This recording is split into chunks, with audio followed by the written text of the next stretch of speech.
Board पर सवाल दिखाई दे रहा है तुम लोगों को। सवाल लिखा है कि दो ऐसे क्रमागत धनात्मक पूर्णांक ज्ञात करें जिनके वर्गों का योग 365 है। सवाल को फिर से हम रिपीट कर रहे हैं बाबू। दो ऐसे क्रमागत धनात्मक पूर्णांक ज्ञात करें जिनके वर्गों का योग 365 है। पूर्णांक क्रमागत ज्ञात करना है। कैसा ज्ञात करना है? क्रमागत। क्रमागत का मतलब होता है लगातार।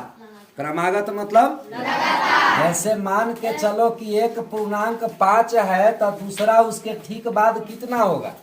6 होगा। एक क्रमागत पूर्णांक में 5 है तो दूसरा कितना होगा? 6। क्रमागत के मतलब उसके ठीक बाद वाला होना चाहिए ना। अब ई है जो एकरा से कितना, देखो 6 5 से कितना अधिक है?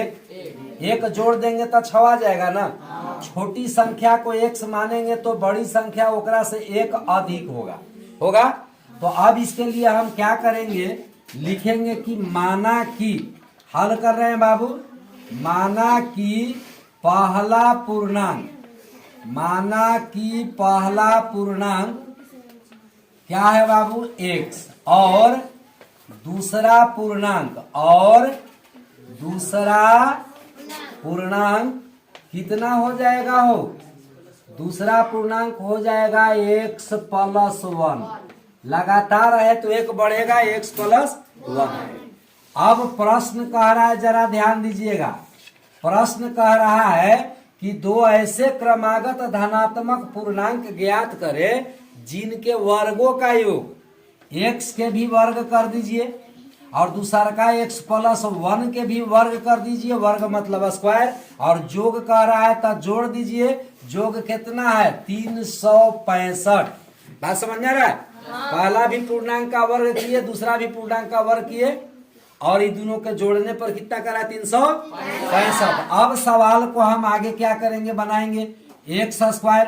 यहाँ पर फॉर्मूला चल रहा है a + b के द होल स्क्वायर चल रहा है ना। तो a + b के द होल स्क्वायर के फॉर्मूला होता है a² प्लस में 2ab। तो 2 × a और b इतना है, x और 1, और प्लस b² यानी 1 के स्क्वायर। 1 के स्क्वायर होगा। आई प्लस में तो इसको भी इधर लेके आ जाइए, माइनस में हो जाएगा 365। जब कुछ नहीं बचेगा तो क्या बचेगा? 0 बचेगा ना। अब यहाँ पर ध्यान दीजिए, x² एक जात का है तो दोनों जुट के कितना हो जाएगा?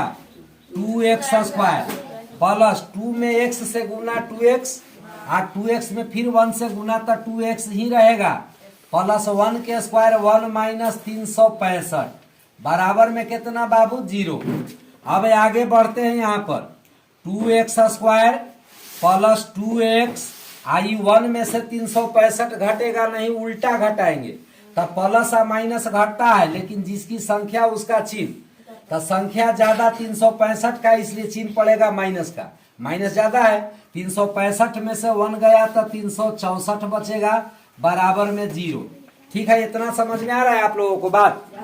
अब यहाँ पर ध्यान दीजिएगा, अगला बात में देखिए तो ये क्या, ये पूरी संख्या 3 से 2 से कट जाता है तो 2 कॉमन है, 2 से ही भी कट जाएगा, 2 से सब कट जाएगा।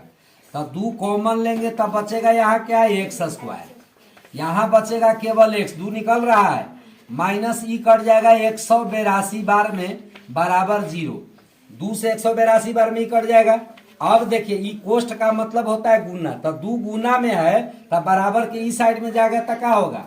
x² प्लस x माइनस 182, अब बट्टा में चलाएगा 0 के बट्टा में 2, और 0 के बट्टा में जैसे ही कोई संख्या आएगा उसका मान हो जाएगा 0। अब बताइए बाबू, इसका 2 गुणनखंड ऐसा तोड़ना है कि गुना करके तो 182 आए, लेकिन घटा के कितना बचना चाहिए? 1 बचना चाहिए, है ना। 1 गुना x है तो 182 के हम ऐसे गुणनखंड तोड़ेंगे तो 2 से लगाएंगे तो 91 से लग जाएगा ही, आई 7 से लगेगा 13 × 7 = 91, तो 7 दूनी 14, 14 में से 13 जाएगा तो 1 बचेगा। तो x² plus 14x minus 13x बराबर 0 हो जाएगा यहाँ बाबू। अब यहाँ देखो, ये दोनों में मिला के देखो तो क्या मिलता है? x, है ना। यहाँ छूटा कुछ हो बाबू, 14x में 13x माइनस 182 छूट रहा है बराबर 0। अब देखिए यहाँ ये दोनों में ध्यान से देखिए क्या मिल रहा है, x मिल रहा है, x को कॉमन लेंगे तो x प्लस कितना हो जाएगा 14 माइनस 13 से दोनों कटेगा 13 कॉमन ले लेंगे तो x चिन्ह माइनस के कॉमन लेंगे तो अंदर का चिन्ह बदल के हो जाएगा प्लस। 13 से कई बार में कटेगा 14 बार में। कितना बार में कट जाएगा ये 14 बार में। बराबर के बाद कितना है 0। अब यहाँ पर हम क्या करेंगे बाबू जरा ध्यान दीजिएगा। अब यहाँ पर देखिए ये दोनों गुणनखंड बाहर वाला जो है उसको एक जगह कर लेंगे तो एगो हो जाएगा गुणनखंड x माइनस 13 आ एगो कोष्ठ के अंदर वाला x प्लस 14 बराबर हो जाएगा 0। एगो बाहर वाला एक कोष्ठ के अंदर वाला कॉमन लिया के। अब यहाँ से दो कंडीशन बनता है, x माइनस 13 बराबर 0 होगा, x प्लस 14 बराबर भी 0। कैसे तो ये जानते हैं ना, ये अगर गुना में है, कोष्ठ माने गुना होता है तो ये रहने दिए, आई वाला इधर जाएगा तो 0 के बट्टा में आ जाएगा। 0 में कोई संख्या से भाग तो 0। अब x बराबर हो जाएगा बाबू रे 13, आई x बराबर प्लस में तो इधर आएगा तो माइनस में 14। तो हमको चाहिए धनात्मक पूर्णांक। कैसा पूर्णांक चाहिए, धनात्मक पूर्णांक। तो पहला पूर्णांक मिल गया, इसलिए पहला पूर्णांक हम प्लस वाला लेंगे 13।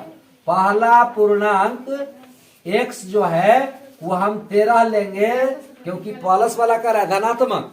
तो दूसरा पूर्णांक कितना होगा बाबू, दूसरा पूर्णांक माने है ना, दूसरा पूर्णांक, दूसरा पूर्णांक आपने क्या माना है, x प्लस 1 माना है। क्या माना है, x प्लस 1 माना। तो x के मान है 13 और ओकरा में जोड़ देंगे 1 तो 13 कितना हो जाएगा 14। तो दोनों पूर्णांक निकल गया, एगो 13 आया, एगो लगातार है बाबू, है ना लगातार।